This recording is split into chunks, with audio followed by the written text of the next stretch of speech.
and that role needs to be assigned to that particular class so that society progresses as a whole. So, what is the contribution of Herbert Spencer to sociological thought?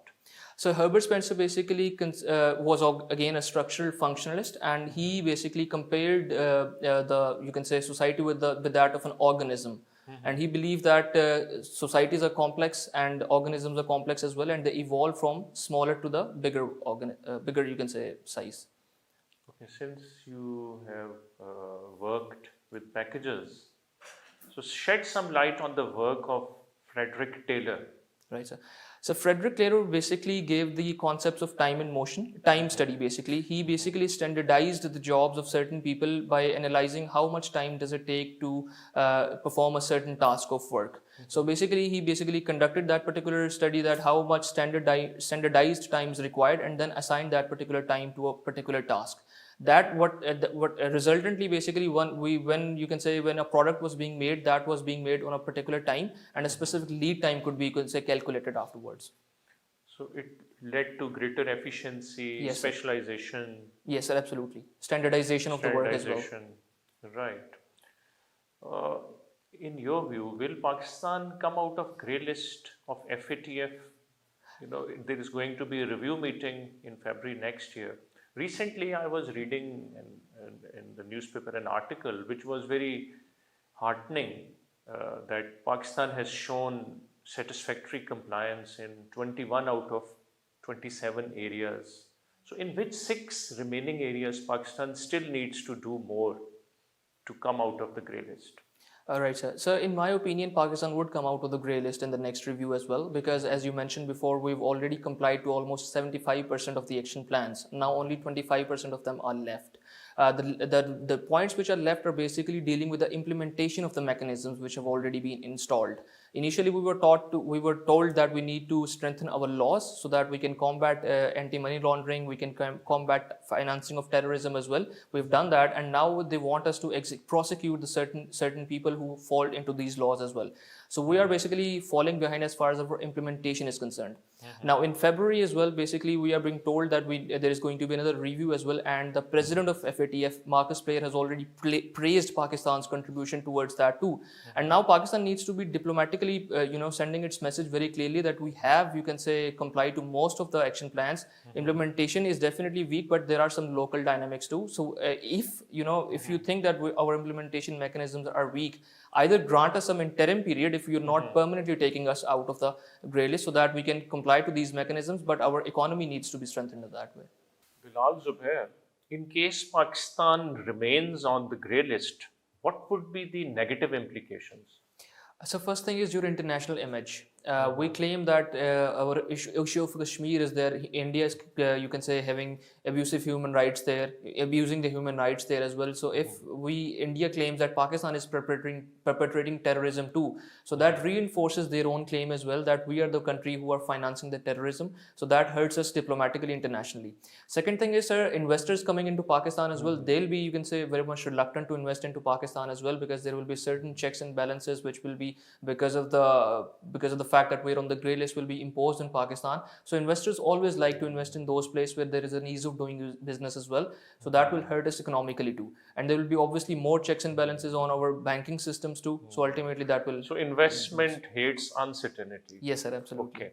2 countries have been taken out of grey list. Could you name those 2 countries? Sir, I believe it was Iceland. One of them was Finland, but I'm not sure about the other one. Iceland and Mongolia. Last question from my side. What are some of the steps taken by the government for women emancipation in administrative terms as well as in legislative terms? Sir, as far as the legislation is concerned, we have, as far as administration is concerned, we have established VAWCs where you can say women can, complain, and then there are, you can say, in the concept of violence against women, they can complain and go to those centers and seek help from there too. There have been laws as far as the anti-harassment laws as well, because whenever there's a harassment case in the you can say office. Women can complain to that, and there's going to be a certain board which will be set and hear the inquiries too. So there are certain harassment laws now in place too. And as far as this is basically on the administration as concerned. Women Ombudsman, Office of the Women Yes, a Ombudsman woman is there. ombudsman is there as well. There is a 10% quota for women in civil service. They have been given more seats. So government has taken many steps, Yes, sir. both administrative and legislative. Yes, you were coming to legislative steps. So these are basically, you can say, because of the legislations that now we are going to be, you can say, there is going to be specific punishments for, you can say, people who are committing the acid crimes as well. There is going to be certain amount of punishment which is going to be regarding the harassment as well. And even in the, you can say, in bazaars or, the teasing element was there. Now there are certain laws in place. I do not really know the exact laws, but I've read them that there were laws person who is offending these things will be punishable. So, what is the international perception about this issue? I mean, there is a global parity, gender parity report.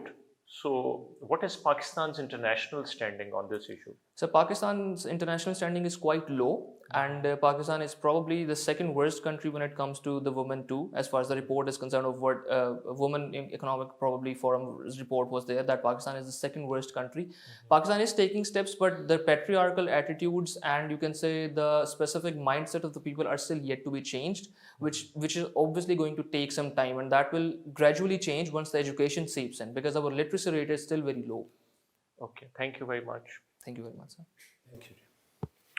Mr. Bilal Zubair, well done, bete. I think that ends your interview with us. Thank you very much, sir. Thank you very much. Have a nice day. Thank you. Thank you.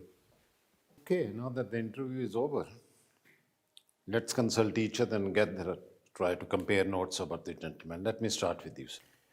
Sir, I think he speaks a bit too fast, as a result of which sometimes he minces his words and does not pronounce it clearly. Similarly, on the issue of corruption, he couldn't give any analytical answer. But on the whole, I think his communication skill, considering his reasonable good communication skill and eye contact, I think he should be given at least above 60. Okay, thank you. I think he appears to be a good candidate, and he was in a position to analyze various issues posed to him, and especially on current affairs, international affairs. And then he could speak very well, though he was speaking a bit fast. But naturally, when a young man like of his age is there for such a forum, it is bound that he is likely to commit some of the things which are otherwise not expected. But he was confident, he spoke very well, and he came up to the occasion. Now, we cannot expect him that he would be knowing each and everything, but we are going to ask from him. Otherwise, he appears to be an all-rounder. He is a good candidate. And the way he presented himself here, I recommend that he must be awarded about 65 to 70% mark. Thank you. Kamran sir. Thank you, sir. Sir, I would like to support the viewpoint just presented by my worthy colleague. He was confident, decent, mature. His hand movements were quite restrained, good eye contact, good posture. He exhibited a reasonably good knowledge base and a rational bent of mind, a critical understanding of issues. He was articulate, his content was good, delivery style was good. He was mentally robust, emotionally stable, quick on the uptake, handled pressure quite well, clear-headed and focused. I think he deserves close to 70% marks, between 65 and 70%. Well, I agree with most of what you have said. I found him to be very well composed, confident. Body language, as you pointed out, eye contact, hand movement, they were all very impressive.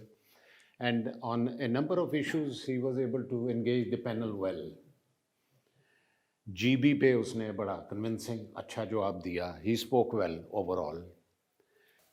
And he spoke a bit too fast. I don't like that. In a candidate, जो आपने point out किया, he was mincing words, पूरा sentence पूरी तरह सही तरह complete नहीं करता था, अगले sentence पे आ जाता था. ये advice मैं ladies को हर दफ़ा करता हूँ, because they tend to speak too fast. कि तहम्मुल से आराम से गुफ्तगू करें, engage the panel so that you get through to the panel. ये चीज़ें उसमें ऑब्जर्व मैंने की, ये चीज़ें मैंने उसमें देखी. Otherwise, I will agree with all three of you कि he was 70